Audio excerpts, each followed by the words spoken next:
Welcome to the Thrive in Wabash County podcast. This week, I'm joined in the studio by Jared and Erica Cordes. They're a husband and wife power couple in Rowan, Indiana, who started the Cordes Berry Farm, and I'm lucky enough to call them friends. Yeah, thanks for having us. Appreciate it. Glad to be here. Glad to have you both here. I think for the listener of Wabash County, they may recognize Cordes Berry Farm, but if not Cordes Berry Farm, I think they're going to recognize the Cordes name. And this goes back to, what, mid-'90s, Jared? Late 90s, you're in high school. Oh, yeah. You grew up in the Northfield School District? I did, yeah. I went to Northfield. I graduated in 1996 from high school. It goes without saying you kind of made an impact in the local running community. Yeah, that was my passion. It was sports. I was fortunate to excel at running, and so I had a fun career with that in college, and that's where we met, actually, in Wisconsin. So Yeah. But yeah, it all started here, so this is where I grew up and everything. So And you ran under Coach Lemming? I did. I know, yeah. right? Yeah, I was privileged to have him as a coach. He was great, so it made it a lot of fun. I've heard a lot of good things about Coach Lemming, and I know Oh, he yeah. still participates in Oh, the yeah. track and cross-country programs Yep. to this he's, day. He's a legend, one of the best. And the two of you were inducted into the... Yeah, the Indiana High School, I think it's High School Cross Country and Track Coaches Hall of Fame. Yeah. So, And you guys were inducted in the same year. Yeah, the same year. That was pretty neat. Yeah. So here's a funny story that I don't know if either one of you know, but I moved to Rowan in, I think, 2001. And as you both know, I had the pizza shop in Rowan. Yeah. And that first year that the festival came around, there was a 5K. And so I thought, Yeah. I'm going to go to the 5K. And Jared, I had no idea who you guys were.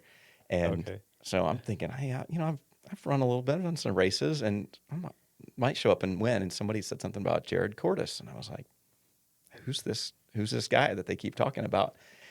And I'm sure you don't remember this, but we started pretty close to each other. I mean, it was a small little, 40 people that show up at that race. Right. And by the time we made it to the first corner, I couldn't see you anymore. Oh. And that was my first introduction to Jared Cordes. Okay. As a runner. Yeah, that was the one that started in the covered bridge there, and I think we went.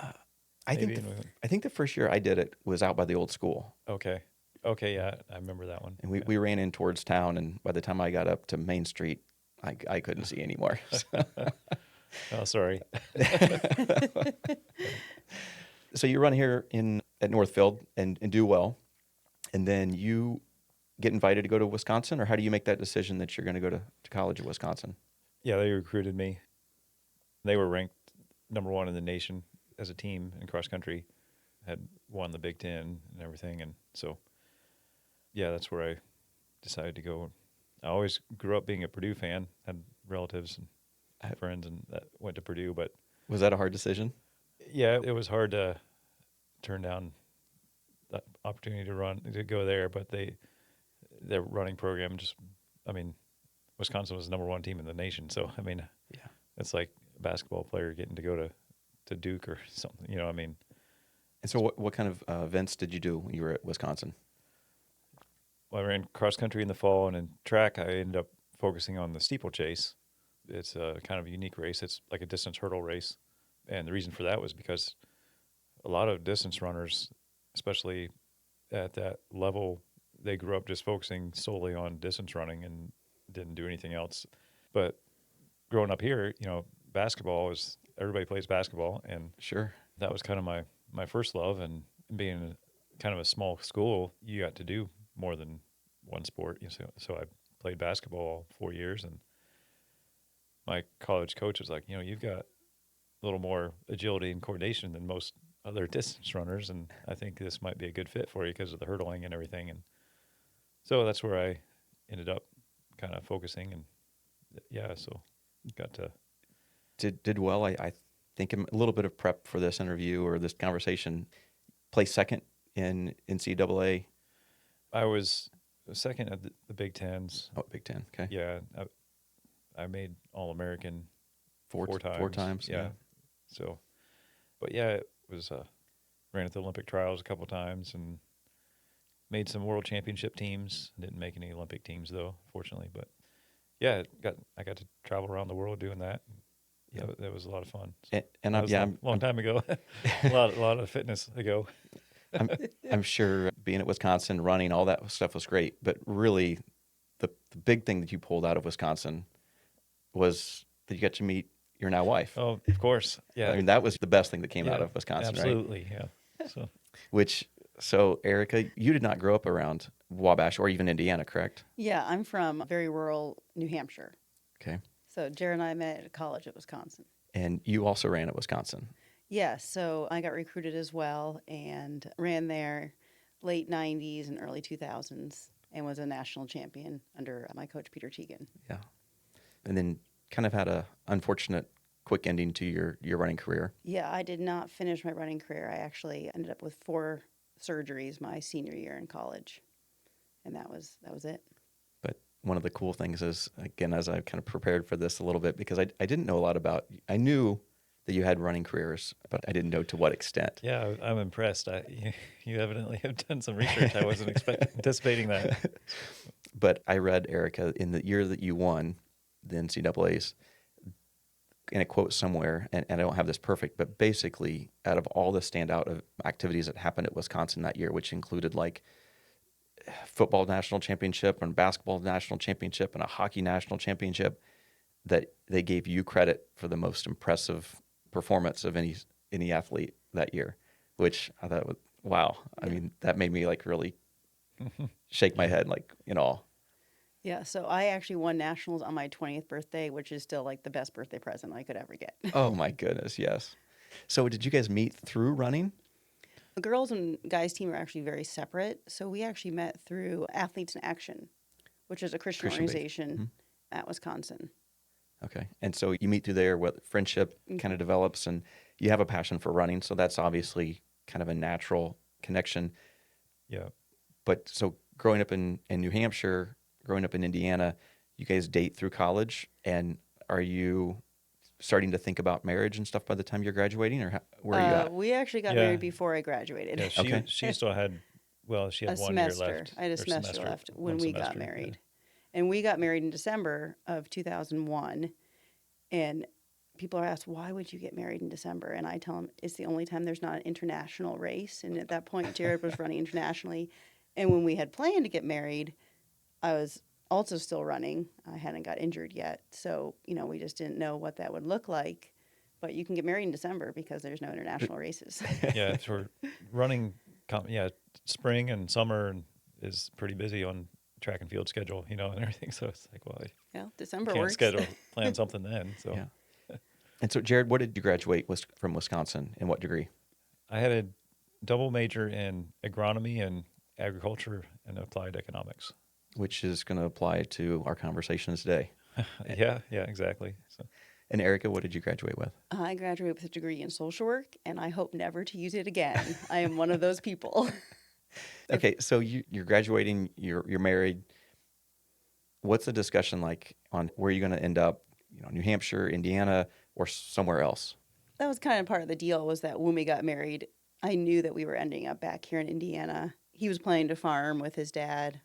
He's 3rd generation family farmer here in Indiana. So I knew that we would eventually end up back here. We did 1 year in Colorado for the Olympic trials, and then we ended up here in 2004. In 2004, okay. And then your family farm out by Rowan area, which is some of the ground that the berries are now grown on. Yeah. Okay. Yeah. You guys have a very unique and special family. Oh, well, thank you. Do you want to go into a little detail on? Yeah. Well, Erica, she said she was a social work major. One of her passions was foster care, with taking care of children who were in need, and she always wanted to do that. And there's a wonderful organization here locally, Josiah White's, used to be just White's, that we became involved with as foster parents. And we had a couple placements short term, but we had opportunity with a sibling group of 4 that we had in our home for a while, and then ended up being able to adopt them as our own. So yeah, that's our oldest 4 children. That's how we became family. Yeah. And they're all off doing. That's right. They're all in their 20s now and, flown the nest. Yep. And then you have 2 younger children. Yeah, so our youngest 2 are biological, and we say that all of our children were a surprise. And Isaiah's 17, so he'll actually be a senior in high school. Also, we should mention is as an outstanding runner at Wabash High School. Yes, he is under Mr. Evans, which he's a great coach. And then our youngest, Teresina, which we call her Tessa, she's currently a 7th grader at Wabash Middle School. And no surprise, also an outstanding runner. Yeah, she set a couple of records, and she's having a good time with it. Yeah, I'm looking forward to watching her excel in high school. I think there are some records that have been on there for a while that are soon to be broken. Yeah, we'll see. We'll see. Yeah, we'll see how motivated she stays with it. So yeah, they're young adults. They're those motivations ebbs and flows, and yeah. So, all right, so Erica, you've kind of bought in, like, all right, I'm going to marry this guy, and we're going to end up in Indiana. What's the culture like here compared to New Hampshire? Where I'm from in New Hampshire, it's very move-in. A lot of people moved in the 70s, so people didn't have grandparents. They didn't have cousins or aunts or uncles nearby. So it's very different moving to rural Indiana where, Jared's whole family's here. There's a lot of people. And somehow we're all related, I feel like. Yeah. And Jared, what was that like for you coming back after? You'd probably, by the time you went to Colorado and was in college and did all your training and running internationally, you were gone 5 or 6 years probably? Well, we moved back in 2004. So it was from 96, about 8 years. Oh, 8 years, yeah. Yeah. So, it was 8 years living somewhere else. Did it feel like coming back home, or did it feel different after that long and being away? I don't know, really. It kind of felt different. I mean, I guess people that were friends with before when you lived here. I mean, high school, everybody scatters, goes everywhere. So, it's you have a different community of people, but family was here, so that's always a constant. So at least here on the farm, it was the case. So, but yeah, it allowed me to help my dad with farming, and that's something that I missed. Being away. So during spring and fall, especially, that was memories growing up. That was always an exciting time of year. Harvest and everything, and not being able to be a part of that was always kind of a little bit. Made me kind of yearn for being home a little bit. Yeah. So. And you didn't grow up in a farming community? No, there's no farming in New Hampshire. There's no topsoil. So what's that like now? All of a sudden you're living on a farm, and the late nights and the early mornings with harvest and planting. We actually didn't move to the farm. We actually moved to Wabash. And so we moved to the farm in 21. Yeah. So we really raised our older kids, especially in Wabash, like right in town. But yes, now that we live on the farm, like 3 o'clock in the morning, I'm going to pick somebody up from some field. And it's very different than the way I grew up. And you've pretty much taken over the family farm at this point. Your dad still helps out? Oh, yeah. Yeah, he's technically, he says he's retired, but he works more than full-time in the spring and the fall. Yep. Yeah. So he still puts in long hours. So. But he does have the freedom now. He leaves as soon as we're done in the fall, and he can head to Florida and or wherever he wants. Or he goes, he doesn't feel quite as guilty now about, in the middle of the week going to play golf or something. Mm-hmm. So. And I think Erica mentioned earlier that you're the 3rd generation to farm that land up there in Rowan. Yeah. So my grandparents moved here from Nebraska in the 50s, and they bought the place where we're at now in 1958, I believe. They moved there. So. Okay. And so for the first 2 generations, soybeans, corn, and wheat? Yeah. Actually, probably the main thing they did was dairy farm. So they milked cows. Okay. They're at your home place now? Yeah. So it was a dairy farm until I think it was 93. or 94, 93, I think, is when my dad decided to sell the milk cows. It was time to, he was going to have to do a lot of updating, a lot of reinvestment, or go a different route. And just the way that the dairy industry and everything was going, he decided he was going to focus elsewhere. So, yeah, that's when we got out of milking. So, Okay. And then, so how do you guys make that decision that we're going to go even more specialty crops and do some berries? How does that discussion start, and how long does it take for you to actually, make a move on that?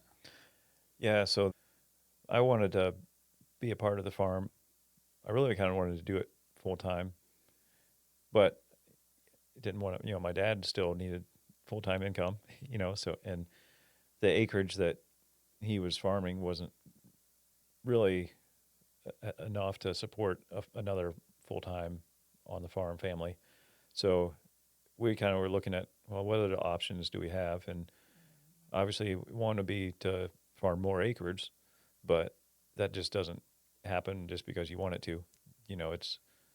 That's hard to do. So the other option was, well, what resources do we have that we could, do something else, add another enterprise, become, add some other type of source of income to the farm besides corn and beans. And so we kind of looked at some specialty crops. We had, where the berry farm is at now, was a pasture. We still raised some cattle, and that was our heifer pasture for years. And So it's well fertilized for the berries. Yeah. It worked well for that. But yeah, it was.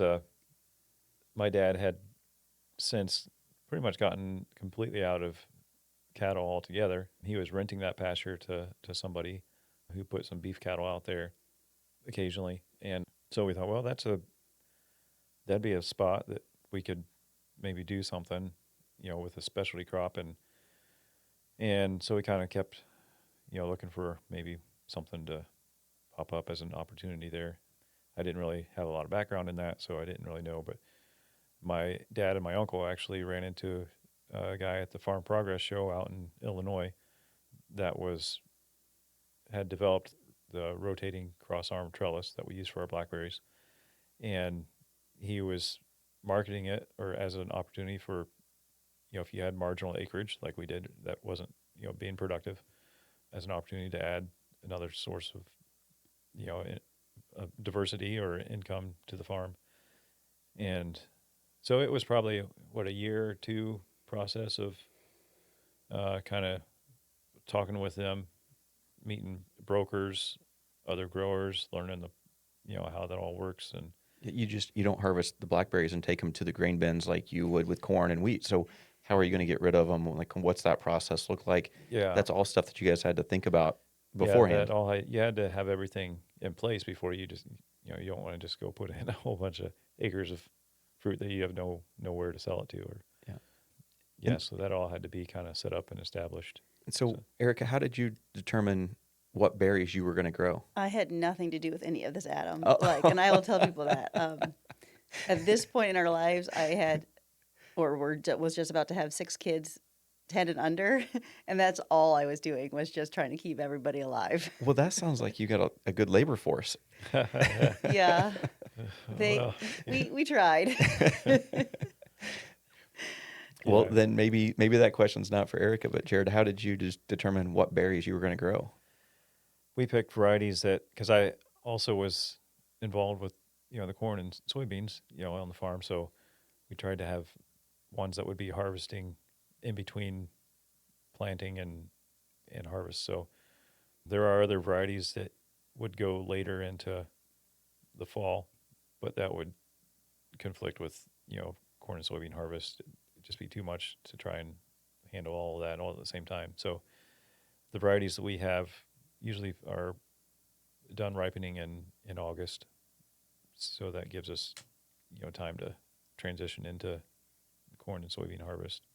And also when we started, it was all wholesale. Like I said, we had met with a lot of brokers.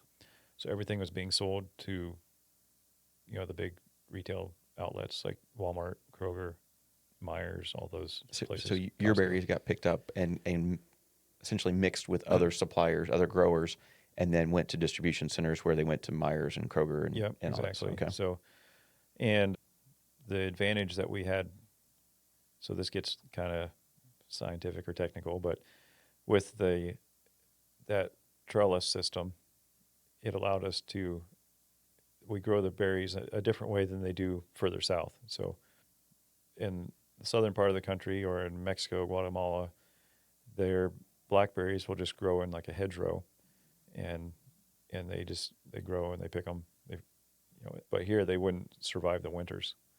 So in order for them to survive the winter, they figured out a way that we grow them kind of horizontally on the trellis wire, and then the fruiting parts of the plant grow up towards the sunlight on the upper wires, and then those are smaller flexible branches, so we can rotate that arm down to the ground. So you basically lower those down to the ground Yep. when they're not in producing season. Right. So in the wintertime, they're actually laying down on the ground with covers over them that protects them, and then we take those covers off in the spring, and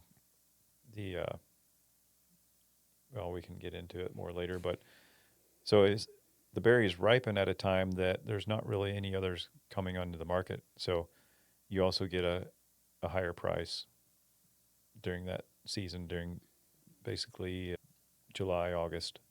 There's not hardly any berries coming from Mexico or California at that time. So I guess for the listener, people are probably assuming that you guys just go out there and you open up the berry farm in the summertime and when the berries are on, right? And you're going to farmers markets and wherever. And then when it's all said and done, the season's over. But that doesn't sound like that's the way it's working. This is a process from laying the berries to bed in the end of the season and then bringing them back up. And oh yeah, Right. So I tell people we work out there. If there's no snow on the ground, we're working. Yeah. Yeah. And so we'll start early March probably, and then we'll work really up and through, at least through Thanksgiving, maybe in the middle of December, just depending on the weather. Okay. And so you had to decide the berries you got were early season variety. I've been to the berry farm. I've picked multiple times. They're the largest berry that I've ever seen. Like maybe you get 5 of those in your hand and it's filling your hand up. yeah. What makes those so special? Is it the variety? Is it the growing conditions that you have at the farm? They are the best berry. Now you have, if I remember right, you have 2 varieties, correct? We do. We have Natchez and Ouachita. So the Natchez are the ones that are the largest, and that's probably kind of all the blackberry varieties that the Natchez is known to be the larger size fruit. It happens to be one that ripens at the time that we want to be ripe at. So it is interesting though, because when with your experience coming out and picking, you get the berries at the time when they're really big and juicy and sweet.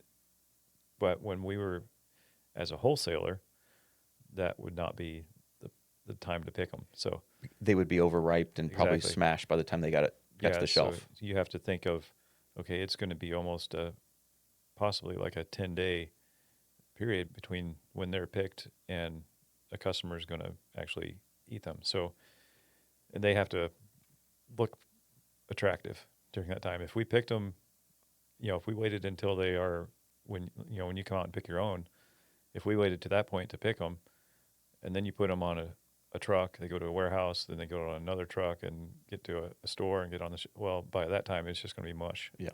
So. But that also reflects in somebody, in a listener, whether they're a Wabash County resident or somebody that comes from out of town, they come to the farm and they pick berries. They taste completely different than any berry that you're going to buy at the grocery store. Yes, and I try to tell people that when they say, I don't like blackberries, I say, I don't like blackberries either if you buy them at the grocery store. They taste awful. Just come out and try one. Like, ours are absolutely amazing. Yeah, they are amazing. Now, I also know that you guys aren't just doing the blackberries. You've expanded this farming operation, and you also have a third berry now, which is... Well, we have just the second berry. Well, but the strawberries. Yeah. Yeah, we have strawberries. So we have almost 2 full acres of strawberries now, and people in Indiana really like strawberries. So this has been a great addition to the farm. Yeah. And same thing goes. If you haven't eaten a strawberry right from the field, you need to. It's a different experience, different color, texture, flavor. It's all completely different. When do the strawberries typically come on in the year? So our strawberries come on late May, and we'll pick for 3 to 4 weeks. So by mid-June, we're done with strawberries, and then we'll start blackberries. Usually we tell people July 4th, sometimes a little bit earlier, and then we'll go for about 6 weeks for blackberries. Okay. And people can come out to the farm and they can pick there, or they can also pick up the berries. I've seen you at the Wabash Farmers Market, and where else? Yeah, this will be, I believe, our 10th year at the Wabash Farmers Market. We will be at Winona Lake this year at the farmers market there with our blackberries, and then they can just pull right up to our shed. We have pre-picked all the time in the fridge for our blackberries. Strawberries, it's a little bit harder to keep them supplied, so there's just a lot bigger demand for strawberries. Although I think if people tried our blackberries, they would love them. So I spend a lot of time on the road for work, and because you guys are conveniently located there at near 15 and 16, if I'm going to northern Indiana or southern Michigan for work, I will stop in because I know I can pick. They're so large. I know I can pick a container of blackberries in 5 minutes, and I get on the road, and then I'll eat them all day as I'm driving. It's one of my favorite things during the summertime. Yeah. That's with our trellis too. That it makes it real easy to pick because when we uncover them in the spring, we leave them in a horizontal position, and so all the flower buds grow up towards the sunlight. So then when we raise them up in the summer, all the berries are exposed on one side of the row, so you don't have to hunt through the bush to try and find them and everything.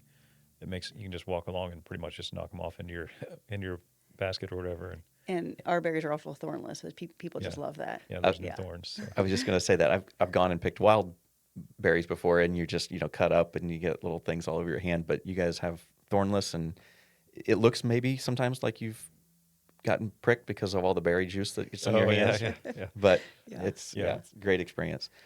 So the transition from being 100% traditional farming to also now incorporating some specialty crops, what's that been like as a family, as a couple, and just as a farming operation? What kind of challenges have you faced over the last several years as you've made this move? Well, I think we should start with we were wholesale for 5 years, and we did not like it at all. It was really hard on our family. We hired migrant workers. We employed almost 30 people seasonally. We don't speak Spanish. Just that language barrier and all those other barriers that came with that. And so in 2017, we actually was our last year of doing wholesale. And at that point, we had kind of built up a U-Pick, and people kind of knew about us, word of mouth, that kind of stuff. And so we had a hard and long conversation about kind of switching directions. And in 2018, we opened as just U-Pick. And so we just manage a small part of what we really planted for wholesale. And it's a great job for me. It allows me to be a mom. It allows me to leave and go pick up kids for the most part. In the summertime, obviously, when I'm open, I'm there, but my kids also are there too. So it's worked out really well, but we had to really switch directions and decide what was right for our family. And I think that's part of the lesson of maybe people listening to this is it's okay to switch direction. It's okay to analyze what you're doing and change what you're doing and switch direction. Absolutely. That's a great point. Yeah. It is challenging in some ways because with the berries, we have a lot of times, with kids being in school and then being out of school in the summer. Well, the summer is, our hands are tied in the summer. We can't leave the farm. So you don't really get the opportunities for summer activities and vacations. Right. That was the one thing, when we planted blackberries, which has been 12 years now, you will never go on summer vacation ever again. And we just didn't know that. Those are things that you learn as you go. Mm-hmm. And that's really everything that berry farming is. We've learned everything as we've gone. If you come out to the farm and I tell you something, it's because I've done it wrong, and so I'm telling you how to do it. Yeah, that is true because with the corn and soybeans, I've got a whole community of other farmers here in Wabash that my neighbors and friends who all do the same thing and can bounce ideas off of and say this is what works for me or what doesn't. And with the berries, it's pretty much it's just us. You're out there on your own. Just if something doesn't work, well, I guess you learn the hard way. Yeah, So, and it really is with berries. You really just like, well, that didn't work. I mean, there is other growers around the country, but it's not like they're just nearby that can. So, and their environment's different and everything. So it's you know How do the specialty crops compare to the more traditional crops that you've grown in the past on your ground, as far as sustainability and the amount of chemicals and pesticides and things that you normally would have to apply? How do the berries differ? yeah. So well, it's a lot more intense fertilization. I mean, it's a higher value crop per area. So you want to make sure that they're supplied with the fertility that they need, because I guess it doesn't pay back with corn and soybeans. You've got to have a larger acreage, a larger volume to pay back on the investment of the fertility.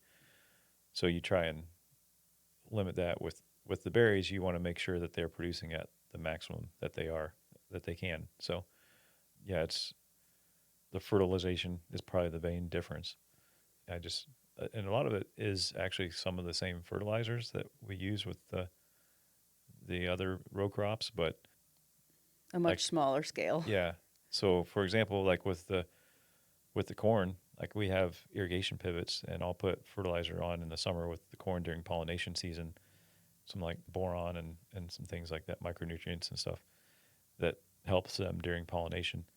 But I'll put on, like on a maybe 200-acre cornfield, the same amount that I use over the course of the whole season on our 1 acre of strawberries. 2 or 3 acres of strawberries and blackberries. So, it's just more.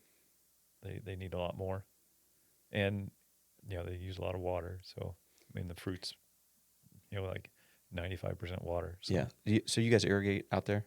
Yeah, Yeah. so we have a drip line system. So we have a well, and then our berries are all watered through on the ground. It's a drip line that runs underneath the plastic. And we can fertilize through that as well, which is great. Oh, yeah, real nice. Yeah, so getting back to our kids, they work with us. They work a lot with us. We say our youngest can manage the place. She does a great job. Last year she was 12 and she did awesome. So she'll be 13, so we can make her work more. It's funny because, well, a couple of years ago, she would do a lot of the selling up front with people that would come and want to get pre-picked stuff. She'd be up at the shed or whatever, and people pull in, and she'd get the berries out of the fridge for them and stuff. And, well, she was like 10 years old or something, and just, how kids are, like, and people would think, oh, it's so cute, and they'd give her tips, and stuff. She'd be all excited, like, look, I got whatever, $20 of tips today. We're like, what? Yeah, that doesn't really happen when you become like 20 or or 40. Yeah, you don't get tips anymore. Don't expect that to continue. Yeah. So, and then we work 12 to 14 hours a day. I mean, that's just very typical, at least 12. And our kids know that, and they've learned that, and it's hard, but also there's an ending date. Like by mid-August, that really slows down, which is nice. You can live a little bit more of a normal life. Yeah. Now, in all of this farming and summer and traditional crops, specialty crops, you guys have also traveled quite a bit. Yeah, so that's kind of one of my hobbies, is to plan vacations. And I do a really good job of looking for cheap tickets and where are we going to go. And a lot of times it's just whatever flight I can get that's really cheap. So spring break for this year, we went to Alaska, which was our 50th state. And actually it was my son Isaiah's 45th state, and Tessa, it was her 40th state, which just, that just blows my mind that at that age. At that age. Yeah. Yeah, that's, Erica loves traveling. I mean, we all love going along with her. So, Yeah, I play the tour guide, and just drag them all along.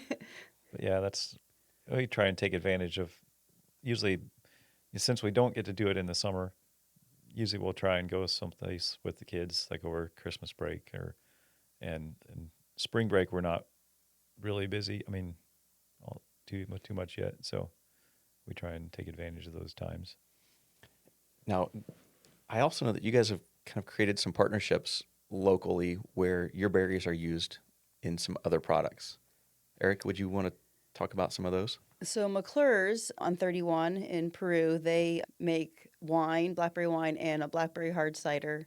And they have a full orchard out there. They have a full orchard. It's a great place to visit. They even have a store downtown Peru. So if you guys like that kind of stuff, I recommend going out there. And they do have our logo on their stuff. So that's great. Last year, they kind of challenged us. They say, how about filling a tote, which a tote holds about 2,000 pounds. Yeah, I think, I don't know. Yeah. It was a little over 1,500 pounds, I think. Okay. And so we just got a bunch of high school kids and whoever else I could call. And one day we filled the whole thing, just blackberries. Are we talking about a tote like I would deal with a tote? Yeah, by volume, like 275 gallons or something Okay, like that. yeah, 275 or 330 gallon. Yeah, Yeah. that's a lot of blackberries. It was a lot of blackberries, yeah. Yeah. And the people we hired for the day, they were awesome. And they just kept bringing Jared buckets and Jared just kept pouring them in the tote. And we did it for about 8 hours. They were awesome. And in one day? Oh yeah, we filled the Yeah. whole thing. And there were still more berries out there. I mean, that was like our peak of our blackberry season. And yeah, blackberries are just, we have a lot of blackberries. So come eat some. I don't know if you guys are still working with the kombucha place up in. Yeah. Yep. They buy, and they're actually buying some of our strawberries this year as well. So that's the first time. And what's it called? Lunar Infusion. Lunar Infusion. Yeah, and that's in South Whitley, and their kombucha is amazing. And I'm not even a kombucha fan, and I'll go there just for their kombucha. I mean, and they're all over. They're Fort Wayne, they're Huntertown, they're everywhere. It's kind of like, you say with the blackberries, like a lot of people don't like blackberries, but if you come, it's just different if you come to Right. the farm. And like the kombucha, she doesn't really like it from the stores and the gas stations that much, but she loves it up there. So Yeah, local, fresh produce, all those things make a huge difference. Yeah. And then Modoc's Market here also uses our blackberries in their smoothies, and they're gonna start another. Blackberry Thing on syrup their this menu, year. yeah. They're going to try blackberry syrup. So they actually, I don't know. Maybe we weren't supposed to announce that yet. So, but it's okay. Yeah. Just for our listeners, it's a secret. yeah. There you go. There's a couple bakeries that we partner with, and then Dowd's on 19 in Miami County. They buy our blackberries and sell them at their market as well. Okay. So yeah, really, we've got blackberries. And I believe is there a co-op here in Wabash County?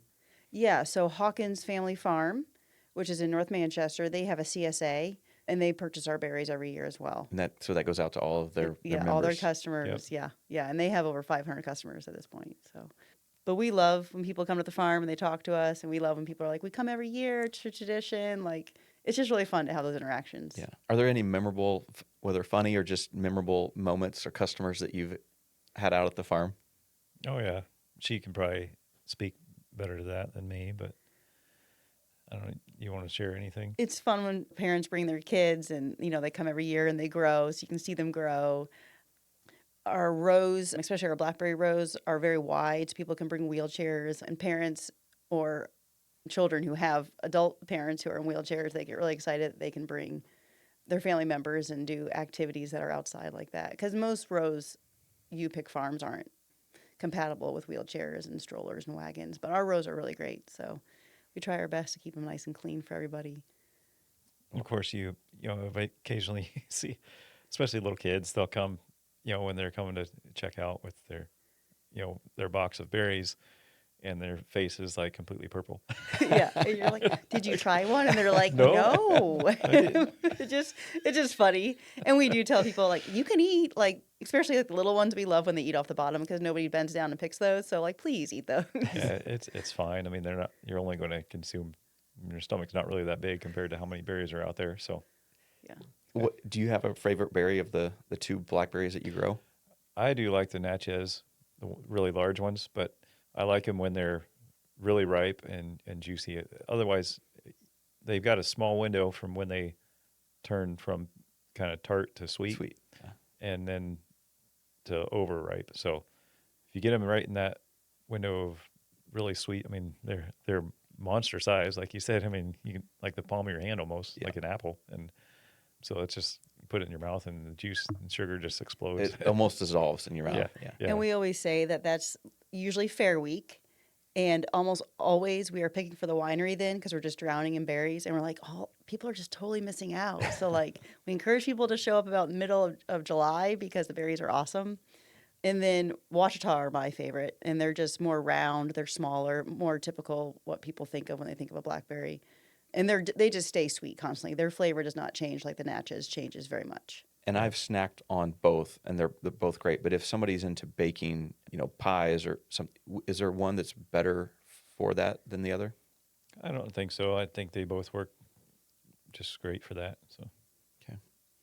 Any particular recipes that you look forward to that Erica's going to make every year, or? I like one and it's actually a customer of ours brought a recipe. If they're listening, they'll probably know who we're talking about. But it's called Shiny Top Cobbler, and that's my favorite. She's got lots of other creative ones. Yeah, and I try to put recipes out, and I try to put ways to use our blackberries. But I always tell people, any way that you use a blueberry, you can just swap for a blackberry. We make blackberry pancakes. We make blackberry lemon bread. I mean, literally, blackberries are very similar to blueberries as far as like they freeze just like blueberries. Strawberries get mushy when they freeze. Blackberries don't do that. You even make a pizza. Oh yeah, I have a goat cheese basil with a Oh. vinaigrette, like a vinaigrette based dressing. That is amazing. And then one of my favorite is prosciutto and goat cheese on like baguette. Like, oh man, and it's got a little vinegar. Oh man, that's awesome. Like, so blackberries don't have to be sweet. You can put them in a lot of, just really delicious, savory recipes. So if people are listening and they want to know more about Cordis Berry Farm, they want to know, follow along, know when the dates are that you're going to be open. Where can they do that at? So I'm old, so I do Facebook. And so I tell people I update every day on Facebook during picking season. So I really recommend that. We try to change our voice message so you can call us and listen to the voice message to see when we're open next. Strawberries are a little bit more difficult just because we tend to get picked out. So we're not always open every single day. Blackberries, once we start picking, we will be open every day but Sundays. Okay. And I'll be sure to put in the show notes your Facebook link so that people can go. If you've got any questions, you can go to the show notes, find that link, and we'll probably include your phone number to get their voicemail if they're open or not as well. Yeah, great. Thanks. Yep. Are there any future plans to expand either the strawberry patch or another variety of berries or anything else on the farm? We've talked about maybe adding some strawberries. Well, somebody that kind of mentored us along the way, David Dowd, grew strawberries in Rowan for decades. Yeah, decades. And he'll be, well, I don't know if David's going to come on the podcast, Okay. but I definitely know his wife's going to be on the podcast at some Okay, point. great. Yeah. So he was, really helpful in giving us advice on strawberries. That's one thing when we decided to do strawberries, it was just because of customer demand. And it also worked. It was not the same time as blackberries, so we're already out there working. So Yeah, and we just kind of saw there was a need for it. We talked to him about, hey, I know you're growing them. Is this do you think if we started growing them, would that be a problem? And he's like, oh, no, there's, we don't have enough. So he said there's plenty. And, but this year I don't know, he may grow some more in the future. I don't know, but this year they're not. And so we've kind of thought, well, maybe we do need to add more strawberries just if there's going to be more of a demand there. So yeah, strawberries are back-breaking work. I mean, you're always on your knees. It's really hard. So I would like to expand maybe using our trellises that we're not currently using for blackberries and figure out a way to grow strawberries on a trellis system, which they are doing, but I don't know what the upfront cost is and if that's even worth doing that. Yeah, and isn't it true that strawberries, you can only have them in one location for so long and then you kind of have to move and replant? Yeah, so we've been able to cultivate for about 4 years, 3 or 4 years, and then we rotate out. So that land will be fallow for at least a season before we plant back into it. So yeah, you do have to have different spots to kind of rotate around. And then with us, where our well is and how to get to our water, that kind of helps us make our decision or forces us to make our decision of where we're going to move our strawberries. Because, you have to have irrigation. Yeah, we do. I guess a couple years ago, we had just for our own family, we grew sweet corn behind our house, and I had some extras, and I started taking them to the field for people, and it flew. Like it went like crazy. You were like, well, I guess we should have done that a long time ago. We started getting people calling and ordering, and I'm like, well, didn't really have any extras, but I think I was out there, it was last year, the year before, I was out there picking berries one day, and somebody showed up asking for corn, and you called Jared, and he was at the homestead, and he brought over a gator load or something, if I remember right. Yeah, probably, yeah. So. And then, like, we've taught our younger kids how to pick sweet corn so they can bring it over in the 4-wheeler. So that's something that, and I planted another variety of sweet corn this year. Because people seem to disappears. So that is kind of a little bit of a side expansion, I guess. But I don't know if we'll go too much more into that. But we have tried blueberries, but we didn't have any success with that. I think it was because of our soil type where we were at, and I tried doing some amendments with the pH and thing, but it just didn't work on our location. So there's a great blueberry place over west of us called Valhalla. They're large family farms, so we just send people there, and they send people to us, and it's great because we can just share back and forth. Yeah. Have you noticed over the time that you guys have been doing this, have you noticed a movement towards more of these you pick and more natural, eating from your local area versus going to the Walmarts and Krogers and buying? I don't know. We've only been doing the U-Pick for how many? About 10 years? Yeah, about 10 years. So I guess I kind of, you read about it in the media and that sort of thing about kind of the benefits of locally grown and all that. But also at the same time, and we've been seeing, thankfully, just gradual growth in our customer base each year. And I don't know necessarily if that's just people becoming aware of, us being there, or if it is, because they're wanting to be more health conscious and being knowledgeable about the produce and that sort of thing. But yeah, like Jared said, like there's definitely a growth in our customer base. And I think that really is just time. Like people tell their friends and their family, and they come back every year and they bring a friend. And I mean, you can see that our business grow throughout the years, and it's just fun. Well, that's good. I'm glad that you guys are part of the community and that you've kind of stepped into this role, even though you didn't have any say in the early days. I just want to be respectful of your time, but I have a couple more questions for you. When you're not at the farm, what kind of things are you doing in Wabash County? Well, I'm on the fish board, and in the wintertime, I volunteer there once a week. That's something that I enjoy and passionate about. Yeah, I'm on the advisory board for the county soil and water conservation organization, and we are involved with our church. We attend Bachelor Creek. A lot of times it's just following our kids' activities. So they're involved with sports and 4-H and that sort of thing. So, and if you've got a couple hours downtime, there's no sporting events, it's not berry season, what are you going to do? What are you going to do to relax? She goes kayaking on the river. I love kayaking. We live right behind the Eel River, so he bought me a kayak when we moved there, and I can actually carry it on our 4-wheeler and take it out there and get in the river and just go 30 or 45 minutes, on a Sunday. And then in the wintertime, I scrapbook. So I do just a 1-year album for every year, and the kids will say, "When did we do that?" I'm like, "I don't know. Go look in the scrapbook." Yeah, for me, I guess. You work. Yeah. It seems like that's pretty much all. But I do try and get to. We had a group that you were part of that used to do some adventures and stuff together, and I think that's great. They're doing the run to the river and some of the local adventure series things, and so I like to try and stay active with that if I can keep myself from getting injured. Yeah. Yeah, I think when we bought the farm in 2021, and Jared's ability to do activities or to do other things really went away. I think when you farm and really he's the only full-time employee, that's all you do. Yeah, that's all you do. Yeah. Yeah. Commendable. I mean, really. How would you describe for a first-time person coming out to the berry farm that's going to pick? Explain that experience for them. Like, what should they experience? Sure. or what should they expect to see when they get there? Yeah, why don't you kind of explain how that process works? We have everything for you, so all you have to do is show up. We have boxes for you to pick into. So if you're coming for strawberries, just follow the signs, park where all the other cars are, come on up to the table, and we'll give you a box or a bucket, and we'll tell you which row to go to, and you'll go and you'll pick. And really the same thing for blackberries. Come where all the other cars are.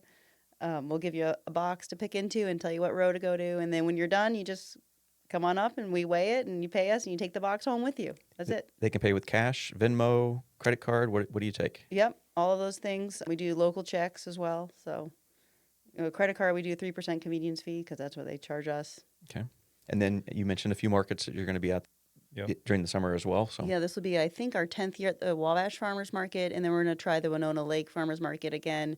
One of our challenges is finding employees, and that's also, we've been doing it long enough. We have the same people that return every year, which we're very thankful for. It's hard to get somebody to work on a Saturday. Yeah. And farmers markets are about 8 hours long from when you pick up your berries, when you set up, and then again, tearing down, coming back, unloading. So I'm trying to get my kids to do it. Yeah, and we did find that, we try and make it easy, like providing all the containers and everything for you. So if, like you said, sometimes you're driving that direction, and so if somebody wants to just stop in on a whim, you don't have to be like, oh, I don't have a bucket with me or something like that. That doesn't matter, So, and it really easy, conveniently located near the corner of 16 and 15, State Road 16 and State Road 15 near Rowan. I think if you go north of 16, I believe there's a sign that will point you down that county road, which would be 700 north. 700 north. Or if you're on 16, right before you get to State Road 15, there's a sign that will point you on that road. And that road, I'm not sure. Bowman Road. Bowman Road. Yep, east side of Rowan. Yep. And so you can get to us from either 15 or 16, and it's 1 mile either way. We're real easy to find. And now there's actually a cell tower there, so you can just look up and find the cell tower because it's pretty much directly under us. A new landmark. Yeah, a new landmark. Well, I really appreciate you two coming in, being our guest here in the studio today. Thankful that I can call you friends, and look forward to sharing what's behind the Cordes Berry Farm for our listeners to know kind of what's behind the scenes and what it takes for the berries to be out there. So yeah, well, thanks. We really appreciate you having us. Thanks, Adam. Special thanks to the City of Wabash, the Gilman Investment Fund, Sandra Kunkel Trust, Paperwork Industries, the Community Foundation of Wabash County, and Visit Wabash County for supporting the Thrive in Wabash County podcast. We'll see you next week.